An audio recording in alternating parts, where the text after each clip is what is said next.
ఇప్పుడు వాళ్ళు అలాగుండి వాళ్ళు 15 ఏళ్ళుగా మారు మనసు లేని జీవితం జీవిస్తా వంకర టెంకర బతుకుతా. ఇక నేను ఎంత ఎగిరి ప్రార్థన చేస్తే మాత్రం ఆ చెరువు పండిద్ది, అసలు చెరువులో దూకి ఈత కొట్టి ప్రార్థన చేస్తే మాత్రం పండిద్దా? స్తోత్రం అయ్యా. వాళ్ళు చెరువులో ప్రార్థన చేయమన్నారు, ఆ చెరువులో నేను దూకి మరీ ప్రార్థన చేసినా పండిద్దా? పండదా. నువ్వు చేస్తున్నావు, నేను వింటానంటరా అన్నాడు ఆయన.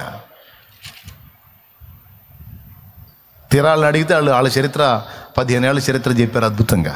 కోడి పందాలు, పేకాట్లు, ఇష్టం విచ్చలవిడి జీవితం, అస్సలు దేవుడు భయం లేకుండా మా ఇష్టం వచ్చినట్టు బతికాం, మందు తాగటం, అన్ని రకాలుగా ఊరేగామన్నా అని వాళ్ళు అసలు ఏం దాచకుండా చెప్పారు. ఈరోజు ఇక్కడ కూర్చున్న వాళ్ళల్లో అవన్నీ లేకపోవచ్చు, కానీ ఏవో ఒకటి దేవుడు అభ్యంతరపడి ఉంటాయి. కొంతమంది వస్తారు బాగా ఘోరమైనటువంటి సమస్యతో వస్తారు. వాళ్ళకి ఏదో పెద్ద ప్రాబ్లం ఉంటుంది, శరీరంలో ఏదో సమస్య ఉంటుంది, వస్తారు, ప్రార్థన చేయమంటారు, ప్రార్థన చేస్తాను, సమాధానం రాదు. ఎందుకు వచ్చింది? రాదు. ఎందుకు రాదో తెలుసా? అనాథ పిల్లలు ఉన్నారు. అనాథ పిల్లలకు ఆస్తుంది. అనాథ పిల్లలకు ఉన్న ఆస్తిని వాళ్ళ పక్షాన వాదించేవాడు ఎవడో లేనందున ఈ పర్సన్ మొత్తాన్ని స్వాహా చేశాడు. వింటున్నావా అక్క?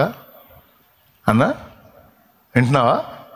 ఎవరు స్వాహా చేశారు? ఆ అనాథ పిల్లల నోటికాడిది. తల్లిదండ్రిని కోల్పోయి దిక్కుమొక్కు లేక దేవుడా అనుకుంటా తిరిగేటువంటి అభాగ్యులైన ఆ పిల్లలది వీడు స్వాహా చేశాడు.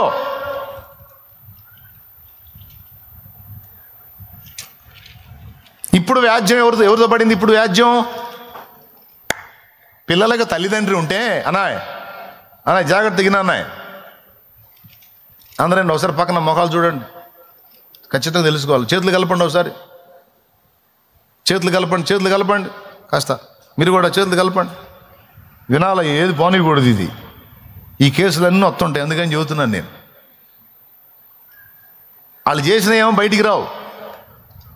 ఆ సమస్యనే తీసుకొని నా ముందుకు వస్తారు, ఆ సమస్యనే తీసుకొని నీ ముందుకు వస్తారు. నువ్వు కూడా సమస్యను తీసుకొని దేవుని ముందుకు వెళ్తావు, వెనక ఏం చేసావో చెప్పవు. కానీ దేవుడు రాసే కేసు దేవుడు రాసుకొని కూర్చుంటాడు. ఇప్పుడు నాకు ఈ సమస్య ఉంది, నాకు ఈ రోగం ఉంది, ఈ ప్రాబ్లం ఉంది అనుకుంటా ఒకడు నా దగ్గరికి వచ్చినప్పుడు అది ఏం చేశాడో నాకు తెలియదు కదా. నేనేమో ప్రభువా పెద్ద పేతురులాగా పౌలులాగా బిల్డప్ ఇచ్చి ప్రభువా స్వస్థపరచు తండ్రి అని నేను దీర్ఘ ప్రార్థన చేస్తే మాత్రం వింటాడా? నవ్వుతుంటాడు దేవుడు.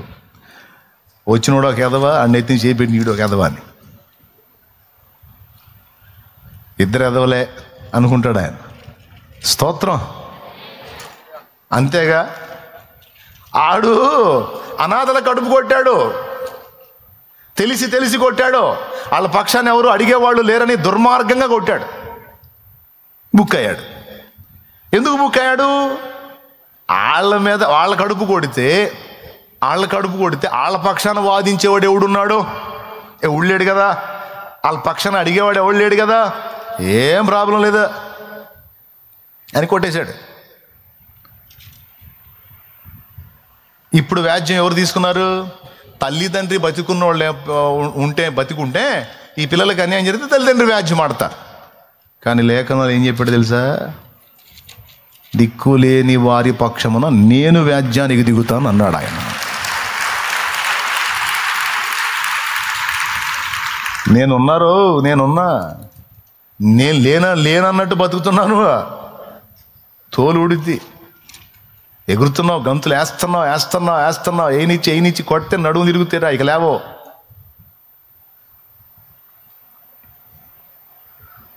ఎగురు, చెప్తాను ఈ పని చెప్తా, ఎగురు. ఇప్పుడు వీడు పిల్లలకు ద్రోహం చేసి వచ్చి వాళ్ళ అనాథ పిల్లలే కడుపు కొట్టి దాని ఫలితం మోస్తా దేవుడే వాని మీద తిరుగుబాటు చేసి కొడుతున్నాడు. దేవుడే కొడుతున్నాడు వాడిని. వాని పాపానికి అప్పచెప్పాడు, ఆ శాపం తగిలింది, అనుభవిస్తున్నాడు. ఇప్పుడు ఆయన తరుగుతుంది ఎవరు? అంత వ్యాజ్యం ఆడుతుంది ఎవరు? ఇప్పుడు బిల్డప్ ఇస్తుంది ఎవరు? ప్రభువా ఏది నాయనా, ఈ బిడ్డకి ఈ సమస్య తీసేనాయనా, ఎందుకు వచ్చింది అడిగామంటారా?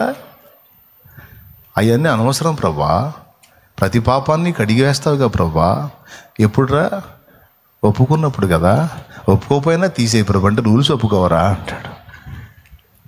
ఆడికి చెప్పురా, ఆడి పాప మేము చెప్పురా, ఆడిని ఒప్పించురా, అని అడగమనరా, క్షమాపణ అని దిద్దుకోమనరా, అని సరి చేసుకోమనరా. నేను వాడిని ముట్టకపోతే అప్పుడు అడుగు. మీరు చెప్పండి, ఇప్పుడు వాడికి తగ్గాలంటారా కొనసాగాలంటారా రోగం? ఎందుకు కొనసాగాలి? మీకే కడుపులో మండిపోయింది. ఎందుకంటే తల్లిదండ్రులు నా భాగ్యుల అనాథల పిల్లల్ని అనాథ పిల్లలు ఆ భాగ్యుల కడుపు కొట్టాడు వాడు. ఇప్పుడు వాడిని ఏం చేయాలా? దేవుడు ఇంకా నా రోగంతో మోతాడు. నువ్వే దేవుని ప్లేస్లో ఉంటే సాగుకొడతావు కూడా. అసలు స్తోత్రం. నువ్వే దేవుడి ప్లేస్లో ఉంటే చంపేస్తావు అసలు వాడిని. ఇంత పని చేస్తావురా నువ్వు అని. ఇంకా దేవుడు ఎట్టనో అంత కోపం చూపకుండా ఆడి శ్రమ చేత మొత్తి ఆడు పశ్చాత్తాపడటానికి ద్వారం తెరిచాడు. తమ్ముడా కాదా? అవునా చెప్పు, ఈ పాయింటా కాదా? ఇప్పుడు ఇంకొక ఆయన వస్తాడు, విధవరాలకు అన్యాయం చేసి ఉంటాడు, విధవరాల ఆస్తిని దోచుకొని ఉంటాడు, విధవరాలను దొక్కపెట్టుంటాడు. దాని ఫలితం దేవుడి వ్యాజ్యానికి దిగుతాడు. భర్త ఉన్న ఆమెకేమో భర్త పోరాడతాడు, భర్త లేని ఆమె పక్షమున ఈయన వస్తాడు లైన్లోకి. దేవుడు వస్తాడు. నేను చెప్తున్నా బిడ్డలారా, ఈరోజు విధవరాండ్రుగా ఉండి మీది ఎవడైనా అరపాయించుకుంటే, మీకు అడుపు ఎవడన్నా కొడితే, మీకు ఎవడన్నా అన్యాయం చేస్తే, ఇప్పుడు వాడు కాళ్ళ ఎగరేసి ఖుషీగా తిరుగుతాడు. కానీ కొద్ది కాలం తర్వాత వాడు అనుభవించే క్షోభ అనేది అరణ్య రోదనే. ఎందుకంటే భూమి మీద పోలీసులు కేసు రాస్తే కొద్ది సంవత్సరాల తర్వాత కొట్టేసే ఛాన్సులు ఉంటాయి. అక్కడ రాశాడు అనుకో, రెండే ఈడు మారనన్నా మారాలా, లేదా ఈడు బానన్నా బావాలా, అప్పటిదాకా కేసు కొనసాగుతూనే ఉంటుంది. నేను చెప్పలే, అన్నీ బైబిల్లోనే ఉన్నాయి. కావాలంటే నిర్గమాకాండం 22 చూసుకో. విధవరాలినైనను దిక్కులేని పిల్లలనైనను బాధ పెట్టకూడదు. వారు నీ చేత ఏ విధముగానైనా బాధ నొంది నాకు మొర్ర పెట్టిన ఎడల, అయ్యో దేవా అని మొర్ర పెట్టిన ఎడల నేను నిశ్చయముగా వారి మొరను విందును. అస్సలు సమస్య లేదు, ఖచ్చితంగా వింటా. నా కోపాగ్ని రగులుకొని మిమ్మును కత్తి చేత చంపించెదను. మీ భార్యలు విధవరాండ్రగుదురు. విధవరాలికి అన్యాయం చేశారు గనుక మీకు ఆ గతి పట్టినప్పుడు మీ భార్యలు విధవరాండ్రు అవుతారు. మీ పిల్లలు దిక్కులేని వారగుదురు. దిక్కులేని వారికి ఇలా చేశారు కనుక మీ పిల్లలు కూడా మిమ్మల్ని లేపేస్తే దిక్కులేని వాళ్ళు అవుతారు. ఆ గతి మీకు పట్టిద్ది, జాగ్రత్త. ఇప్పుడు నేను చెప్పింది ఉందా లేదా అందులో? మరి ఇలాంటి పనులు చేసి వచ్చి ఏమి ఎరగనట్టు ప్రార్థన చేయండి పాస్టర్ గారు, ఈ సమస్య ఏందో అస్సలు బాటలు లేదు అంటే, నువ్వు గల్దిచ్చిన సంగతి మరి నాకు తెలియదుగా. నువ్వు ఎవరెవరిని ఏ విధంగా గల్దిచ్చావు నాకేం తెలుసు, ఎవరి కొంపలు ఏ విధంగా ముంచావు నాకేం తెలుసు, ఎవరిని ఎత్తిన ఏ విధంగా చేతులు పెట్టావు నాకేం తెలుసు, ఎవరి కడుపు కొట్టావో నాకేం తెలుసు, ఏం తెలుసు నాకు. దేవుడు గారు అదే చెప్తున్నాడు ఇప్పుడు ఈవేళ. తెలుసుకోరా బాబు, ముందు దొరికినోడి కల్లా ఒకటేనంటరా? దొరికిన అన్నిటికీ ఒకే మంత్రం అని లోకంలో సామెత ఒకటి ఉంది. దొరికినోడి కల్లా ఒకటేనా? ఇక వచ్చిన వాళ్ళు ఇతను చేయబెట్ట, ప్రభా దీవించు, ప్రభా స్వస్థపరచు, ప్రభా కార్యం. ఏంది రే చేసేదే? ఏంది? వాళ్ళ బ్రతుకులను చూపించరా, వాళ్ళ జీవితాలు చూడమన్నా, చూసుకోమను, వెనక్కి తిరిగి చూసుకోమను, ఏమేం చేశారో చూసుకోమను, మారు మనసు పొందమను, ఒప్పుకోమను. అవకాశాలు ఉన్నంత వరకు దిద్దుకోమను, సరి చేసుకోమను. వాళ్ళ దగ్గర ఒకవేళ ఇతరుల దగ్గర దోచుకుంటుంటే ఇచ్చేమను. వాళ్ళకి ఎవరికి అన్యాయం చేశారో వాళ్ళని క్షమాపణ అడగమను, సరిదిద్దుకోమను, పశ్చాత్తాపడమను, మారు మనసుకు తగిన ఫలం ఫలించమను. తప్పకుండా నేను నా కార్యాన్ని చూపిస్తా వానికి, తప్పకుండా నా సహాయం దొరికింది వానికి, తప్పకుండా ఆశీర్వాదం, అభివృద్ధి, క్షేమము వర్ధిల్లటంటేనే వానికి చూపిస్తా. నేను చెప్పింది సరి చేసుకోమను. తప్పు చేయకుండా ఎవరు లేరు, కానీ నాకు ఇష్టం ఎవరో తెలుసా? తప్పు దిద్దుకొని సరి చేసుకుని నా వైపు మళ్ళుకున్నోళ్ళు నాకు ఇష్టలు. స్తోత్రం చెప్పండి ఎలారా. ఈ విధంగా ఎవరెవరి పర్సనల్స్ ఏంటో నాకు తెలియదు. సేవకులైనా విశ్వాసులు ఎవరైనా సరే, నా దగ్గర ఏ దోషం లేదు, నా దగ్గర ఏ పొరపాటు లేదు, నేను ఎక్కడా ఇదిగా లేదు అనే ఆలోచనే వద్దు. మోకాళ్ళేయి ప్రార్థన చేయి. ఎక్కడెక్కడ తేడా పడ్డావో, తేడా ఆలోచనలు చేసావో, ఏ విషయాల్లో నువ్వు అభ్యంతరపడ్డావో నువ్వు సహా ఒప్పుకోవాలి. ఒప్పుకొని దిద్దుకొని మారు మనసు పొందినప్పుడు వర్ధిల్లుట అనేది నీ లైఫ్లో స్టార్ట్ అయింది. నువ్వు ఏ ఏ విషయాల్లో వర్ధిల్లాలనుకున్నావు, అది సంఘ విషయంలో, సేవ విషయంలో, పరిచర్య విషయంలో, ఆత్మీయత విషయంలో, ఆర్థిక విషయంలో, పరిశుద్ధాత్మ అభిషేక విషయంలో, ఆత్మ కృపావరాల విషయంలో నువ్వు దేనిలో వర్ధిల్ల కోరావా, అందులో దేవుని సమాధానం నీకు లభించి దేవుడు దిద్దుబాటు చేసుకున్నప్పుడు, దిద్దుబాటు చేసుకొని తండ్రి వైపు మళ్ళుకున్నాడు, దోషాలు ఒప్పుకున్నాడు. ఎంత బాగా ఒప్పుకున్నాడు, అసలు ఎంత బాగా రిహార్సల్ వేసుకున్నాడు. ప్రభువా, తండ్రి కుమారుని అనిపించుకోవడానికి తగను, నీ దాసునిగా నన్ను ఉండనిమ్ము అని నా తండ్రితో చెప్పుకుందును.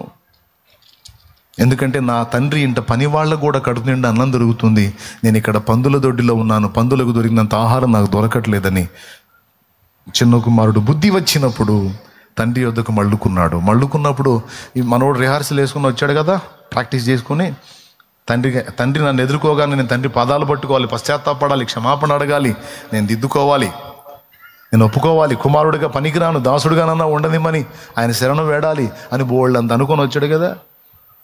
అసలు ఏం పట్టించుకోవాలి ఆయన. అసలు తండ్రి యొద్దకు మళ్ళీ అక్కడ దాకా సమీపించాడు, అల్లంత దూరంలో ఉన్నప్పుడే చూశాడు. అల్లంత దూరంలో పోయేటప్పుడు రాజాబాబులాగా పోయాడు, దొరబాబులాగా. వచ్చేటప్పుడేమో బిచ్చగాళ్ళ లీడర్లాగా వచ్చాడు. స్తోత్రం.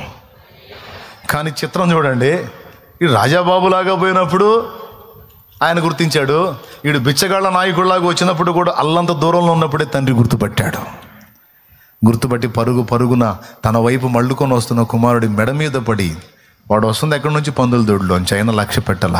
ప్రేమ వాడు ఏ స్థితిలో ఉన్నాడో చూడదు. యేసు నన్ను ప్రేమించినావు, పాపినైనా నన్ను ప్రేమించినావు. యేసు నన్ను ప్రేమించినావు, పాపినైనా నన్ను ప్రేమించినావు.